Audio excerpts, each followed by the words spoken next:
ಯಾರ್ಯಾರು ದಪ್ಪ ಆಗ್ಬೇಕು ಅಂತ ಆಸೆ ಇರುತ್ತೆ. ಇದರಲ್ಲಿ ನಿಮಗೆ 522 ಕ್ಯಾಲೋರಿ ಸಿಗುತ್ತೆ.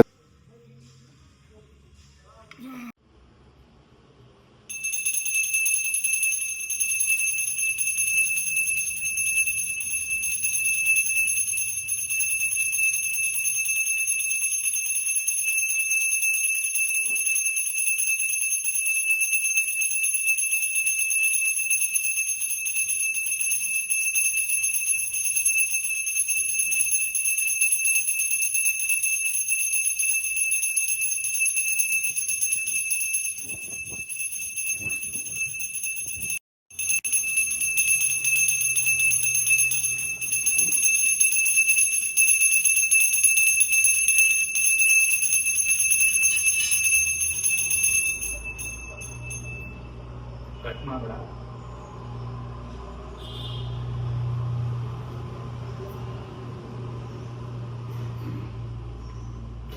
ಯಾಕೆ ಪೂಜೆ ಮೂಲಕ ನಾನು ನಿಮ್ಗೆ ಇವತ್ತು ವಿಡಿಯೋನ ತೋರಿಸ್ತಾ ಇದ್ದೀನಿ ಅಂತ ಹೇಳಿದ್ರೆ, ಇನ್ಮೇಲೆ ನಾನು ವರ್ಕಿಂಗ್ ಸೀರೀಸ್ನ ಕಂಪ್ಲೀಟೆಡ್ ಆಗಿ ಬೆಳಿಗ್ಗೆ ಮಾರ್ನಿಂಗು ತಿಂಡಿ ಹೇಗಿರುತ್ತೆ ಆ ಒಂದು ಸ್ಟೈಲ್ನ ಹಿಡ್ದು ವರ್ಕೌಟ್ ಇಂದ ಹಿಡ್ದು ಯಾವ ತರ ಮೇಂಟೈನ್ ಮಾಡಿ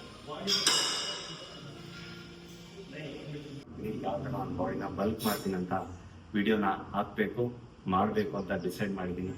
ಅವ್ರಿಗೆ ಹೆಲ್ಪ್ ಆಗುತ್ತೆ ಅಂತ ನನ್ನ ಉದ್ದೇಶ. ನಾನು ಪೂಜೆ ಮೂಲಕ ನಿಮಗೆ ಹೇಳ್ತಾ ಇದ್ದೀನಿ. ಎಲ್ಲರಿಗೂ ಒಳ್ಳೇದಾಗ್ಲಿ. ಇನ್ನೂ ನನ್ನ ಚಾನಲ್ಗೆ ಯಾರು ಸಬ್ಸ್ಕ್ರೈಬ್ ಆಗಿಲ್ಲ ಫಸ್ಟ್ ಆದರೆ ಪಕ್ಕ ನಿಮಗೆ ಬಲ್ಕಿಂಗ್